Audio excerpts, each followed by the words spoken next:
Okay, hello everybody. I thought I'd record one last video just before the assessment. And today I'm just going to go over how to unpack a prompt and to put us into a position where we're ready to start writing. So essentially, a lot of what we talk about today happens in our heads. It doesn't necessarily have to be written down. A lot of the exercises that we do to practice this does involve us actually writing stuff down, but that's just practice and helping us to actually formulate a bit of routine and organize steps that we're able to perform ultimately in our head. And the ultimate goal is that by, I guess, your SACs and moving into kind of your exam, you're able to perform these steps in about 3 or 4 minutes to actually develop your ideas, develop your contention, and then you're just writing them on the page to either start your essay so you can come back to them later, or in order to come back to them after you've written your other essays. So I guess what we want to be able to do is make these steps second nature. So you're not thinking, what do I do next? You're just doing it. And it's the process that just happens one after the other. It essentially becomes second nature. The first thing that I want to look at is, do we really need to plan? And I think that this is a really important question to consider because you only have, 45, 50, 55 minutes to write your essays. If you're including proofreading time, you probably only want to spend, around 50 to 55 minutes on your essay.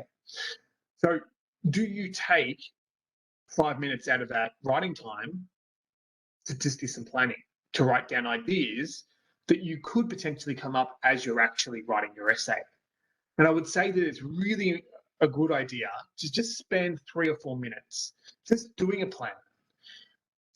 Yes, it might take some time that you could spend writing, but I think in the long term, it's actually going to enable you to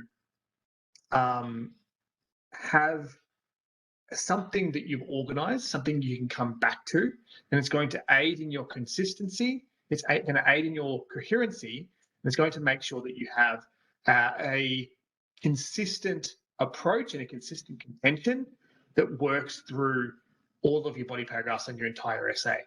Ultimately, it should be saving you time in the long run. So realistically, you probably only got 13 or 14 minutes to write each body paragraph. So we're only talking about 1 less minute per paragraph here. And I think that ultimately it's going to enable you to not have to stop and think so much and to just instinctively do things. Because as you're planning here and as you're thinking about the ideas, you're probably starting to just, in your mind, think about the quotes you can use, think about the discussion that you can have. So it has that benefit. And then, of course, you writing them down is going to just bring those ideas back into your mind as you move through the essay. And you're constantly referring back to, what did I intend? What did I intend to do? So even though it might seem like a bit of a waste of time, like you're spending 7 or 8% of your essay writing time on just doing a plan, I think that ultimately it's going to enable a more coherent and fluent essay because you're able to refer back to it. And all it needs to be is just the contention, maybe your ideas, and maybe a few short quotes, just providing those prompts for you to go back to when it comes to writing that body paragraph. And to be honest, the quotes don't even need to factor at this stage. You can just have your contention and your ideas, and that's probably enough for you to start moving forward. But ultimately, it's up to you. This is up to you. This is your routine that you're developing. I would highly recommend that you do a plan and you develop these processes and these routines to help you get better at it. So essentially developing this 3 or 5 minute plan and routine for an analytical essay is just going to involve practice. And it's only through that practice that you're able to create a routine and essentially develop steps that you take in your brain in the moments you commence your exam or your SAC. So today we're going to be looking at those steps and just thinking about, what do I do when the examiner says you may start writing, or you may open up the paper and you have to start thinking in reading time or writing in your planning time, or sorry, writing in your actual writing time. The question is, do you spend that first 3 or 4 minutes writing or planning? It's a big question. So before we get into this, let's just have a look at the different prompts you can face. We just want to go over this. Something we looked at in week 1. This is something that I wanted to remind you of. First common prompt is a theme-based prompt. So theme-based prompts sound like discuss how Tony Jordan examines the importance of family connection in the text. So when you're presented with a theme-based prompt, you can automatically shift your brainstorming and planning towards the themes mentioned in the prompt. In this case, it is family, along with others you can link in to the core theme in some way. So if you think back to our theme brainstorm activity, we had a whole lot of sub-themes that link into family, but there's also all the themes that relate to family. So things such as identity, things such as grief. So we're experiencing grief because of our family. There's a consequence, grief and family intersect as a theme. There's something that could be said about family by looking at grief, just like there's something to be said about family by looking at identity. Essentially, we're faced with a theme-based prompt. We're focusing on themes, particularly the theme in the prompt, and also connecting other themes as well. Of course, those theme connections have to be natural and organically drawn out. You can't just force them. The next one is a character-based prompt. So a character-based prompt enables you to take kind of a back step when it comes to the themes and focus more on the actual characters themselves. If you see a character's name in the prompt, you've most likely got a character-based prompt on your hands. Once you know this, you can assume that each example you brainstorm has to be relevant to the specific character. This is true. But you can also explore how the actions of characters don't occur in isolation. They're almost always interrelated. And we learned about that yesterday when we looked at how the different characters relate to each other and how their relationships actually speak about the ideas that are being presented to the text. This type of prompt also grants you some freedom that other types don't have. For example, unlike a theme-based prompt, a character-based prompt means it is perfectly fine to write about characters in the topic sentences of your body paragraphs. You don't have to, but you can. One thing that I think it's important to clarify is that when you do have a character-based prompt, it is important that you're still talking about themes, that you're still identifying ideas, and that you're not just summarizing what the relationship between the character and particular events or particular themes is. You actually want to speak about what does Kip's, in this case, Kip's search for approval, and ultimately his approval of himself, what does that say to us as readers about identity and about being able to approve yourself, being able to accept yourself? So essentially, what is the comment that Jordan's making about acceptance? Because really this prompt is just about acceptance, about identity.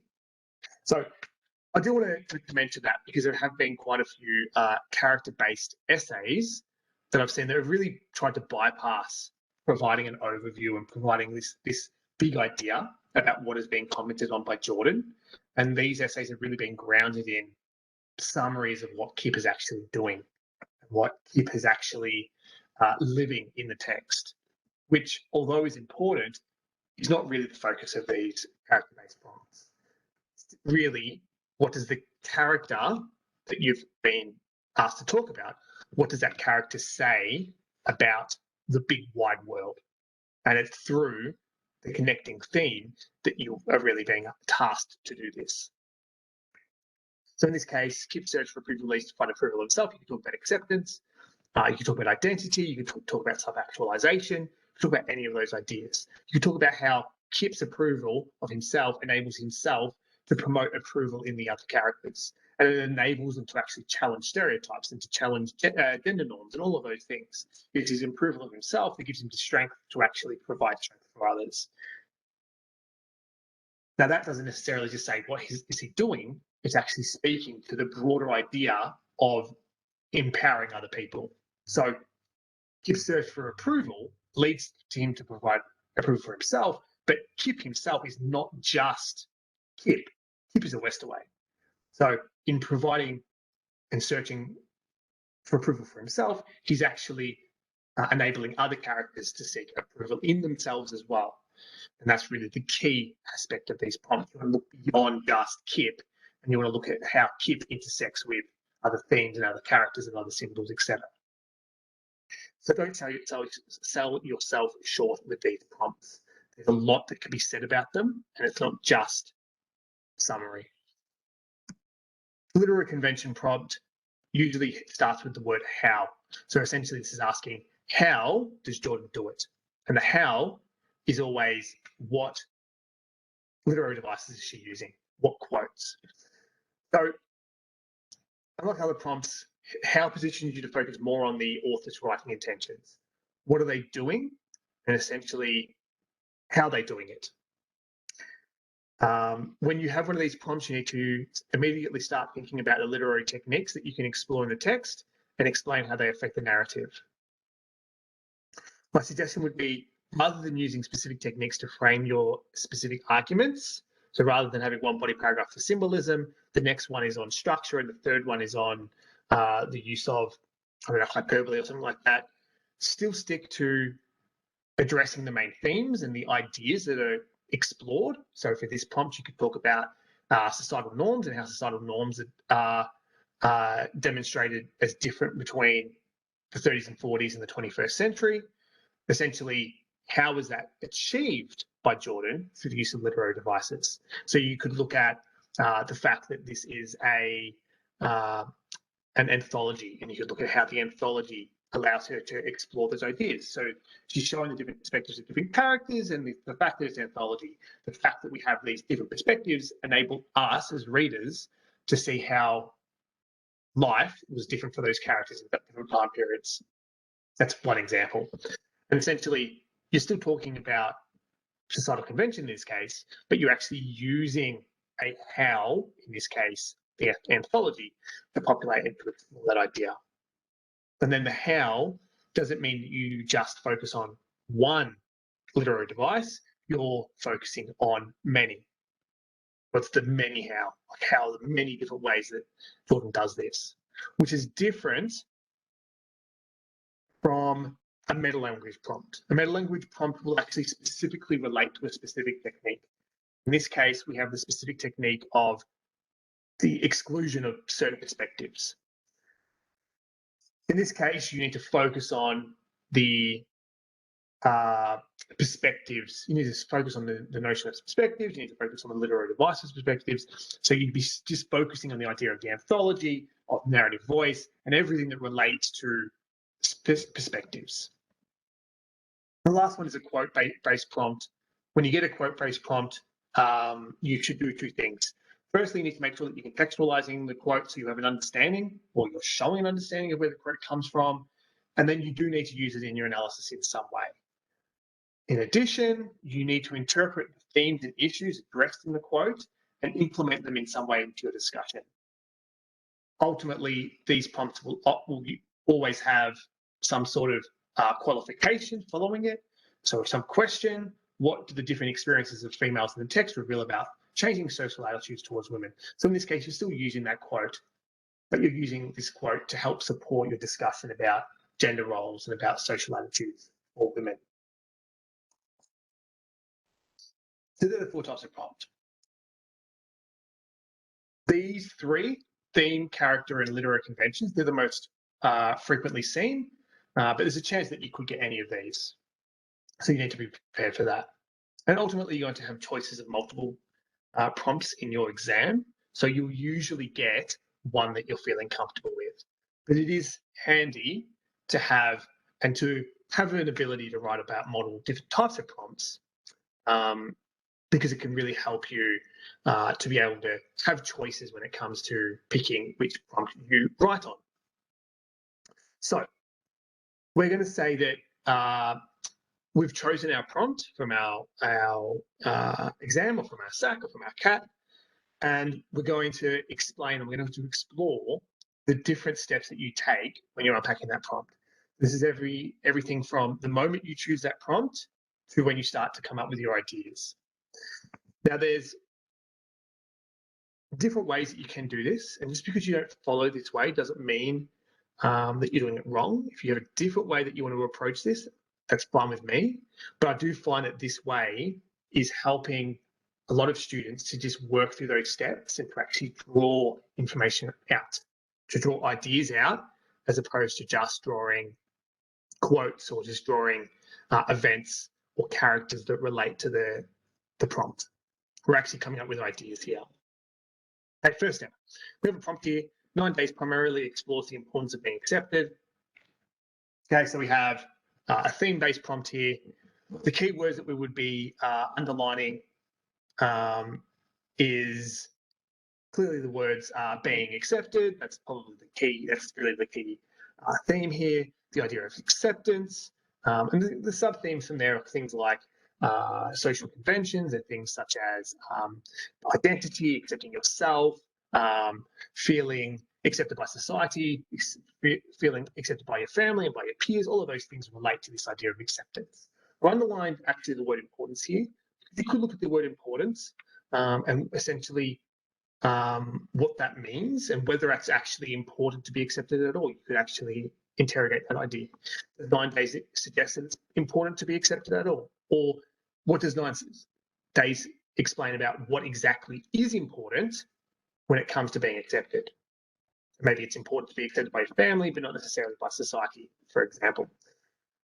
Ultimately here, all you're doing is you're just underlining those keywords. It could be one keyword, could be two, could be three, whatever. Any word that you think is essential to understanding the prompt, you want to underline it. From there, we want to define those keywords in terms of the prompt and find synonyms. So we don't want to just say acceptance, the Webster Dictionary definition of acceptance is X.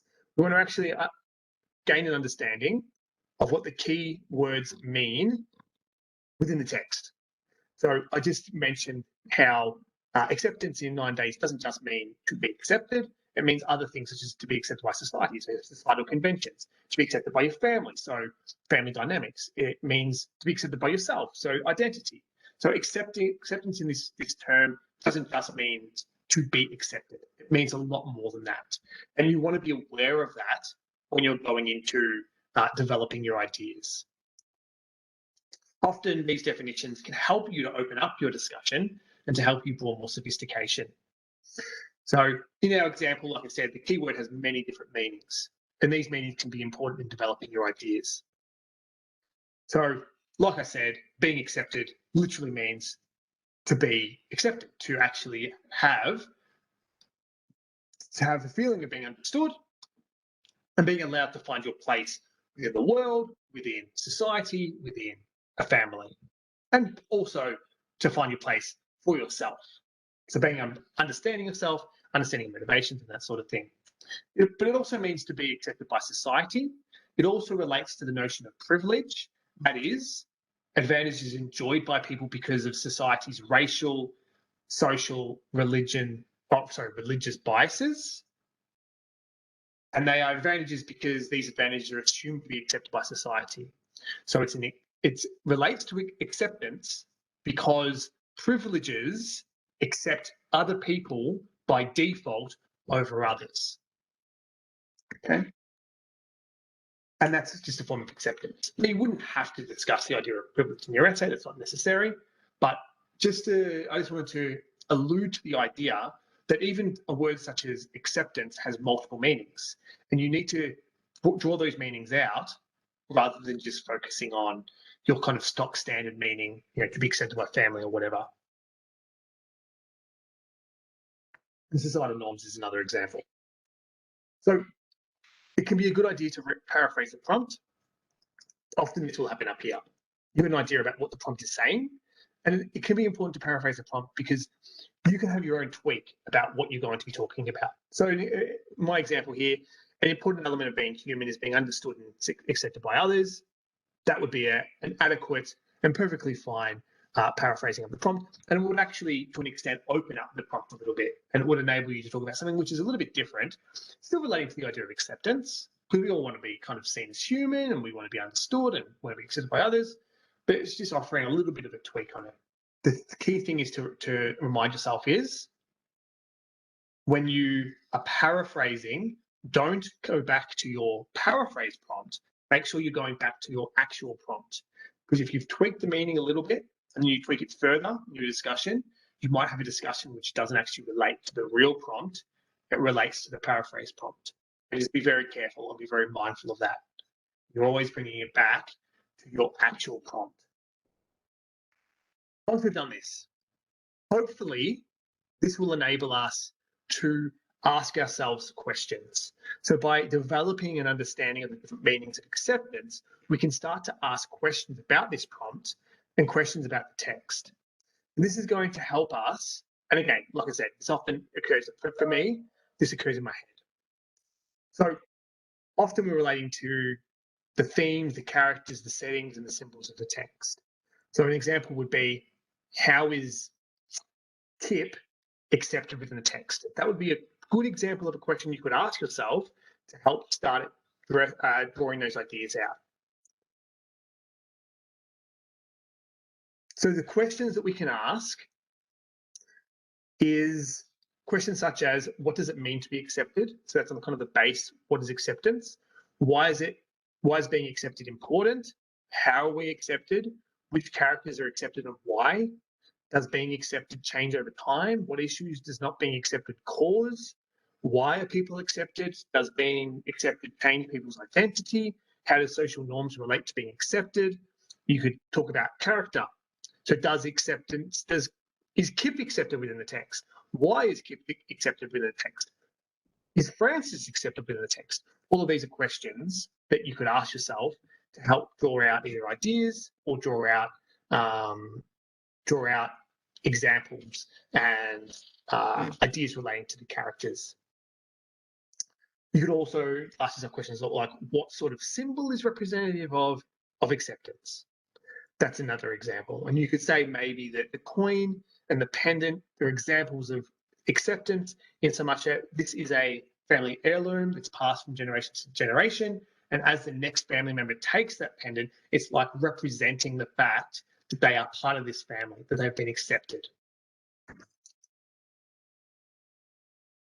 So you don't need to ask all of these questions, but you do need to be able to ask a few.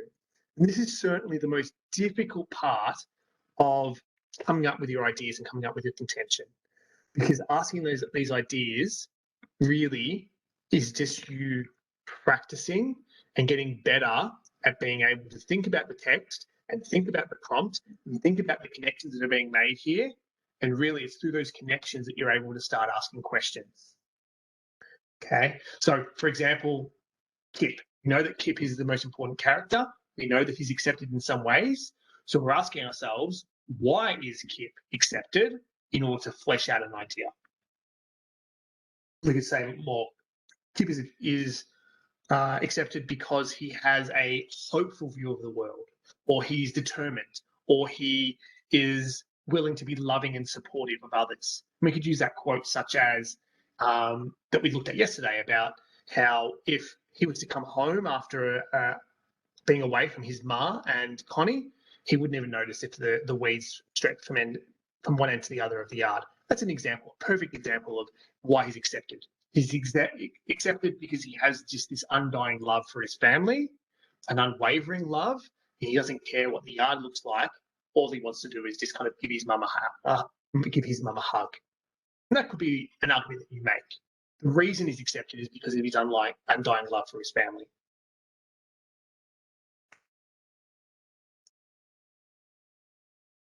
And then from here, we develop our contention and our main ideas. Now, you'll notice that some of these questions are more broad than others. So what does it mean to be accepted? Why is being accepted important? They're really broad ideas. They don't specifically relate to a particular character. They relate to what Jordan is saying about the world, specifically what she's saying about acceptance. So in this case, that is going to be, those broader questions are going to be our contention. hold specific prompts, such as which characters are accepted and why. Does being accepted change over time? That's a really good question. It's something that we could flesh out for a topic sentence. So within 9 days, the notion of acceptance changes over time as societal conventions are relaxed, for example. And then you could explore societal conventions and how they either accept people or how they reject people. Then you could talk about Jean, or you could talk about Connie, and you could talk about maybe a comparison with Charlotte. So in that case, you've taken that question, does being accepted change over time, and you've been able to answer that question? Well, it does. Charlotte was accepted by her family, whereas Connie wasn't. And then from there, you're able to kind of flesh those ideas. Why is that? Why are characters in the 30s and 40s, why are they not accepted? Well, it's because of the pressures of societal conventions, the pressures of society, the pressure to conform to a certain standard. That standard falls away in the 21st century, and as a consequence, Charlotte doesn't have that pressure. She's actually accepted by society, and she's accepted by her family. And thus, the notion of acceptance shifts over time. So hopefully this has kind of helped you to recognize where we draw our ideas from. They don't just come out of thin air. And the process that I'm following when I'm taking my prompt, I'm asking ideas of that prompt. Okay. Why is acceptance important? How does acceptance lead to identity? Those sort of questions. And then from there, we come up with our contention, our main ideas. So one example, this would be your contention. Why is being accepted important? In a statement that sounds like your contention, Jordan makes a suggestion that being accepted is important because it helps craft people's identities. Good question, broad question, but answer which is specific and relates to what Jordan is saying about acceptance. This would be your contention. And then you would have different ways that importance helps craft people's identity, such as providing love and support, being able to overcome grief, for example. So being accepted helped you overcome grief. That could be an idea. Being accepted helped you to critique societal norms or gender norms. That would be another example. Because it's Kip's acceptance of Charlotte that enables her to have the courage to have the baby, to have Alex. So in this case, you got your ideas there. Okay.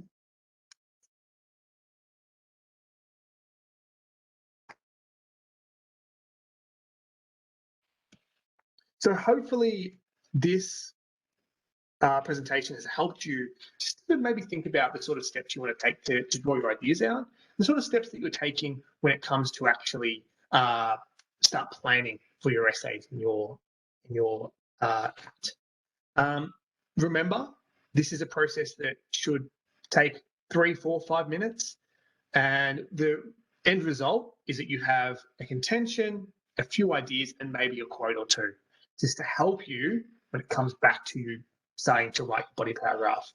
And when I say a quote or two, I'm not meaning that you only have 2 quotes for your essay. You still have, 6, 7, 8, 9 quotes. It's just that at least that will give you a bit of a start point and just give you something to start. I could give you a place to start when you start writing your first body paragraph. Like I said, if you have any questions about this, please let me know. But otherwise, good luck tomorrow. I will try and catch up with you before the exam and wish you good luck. Send any essays my way if you've got them, and catch you later.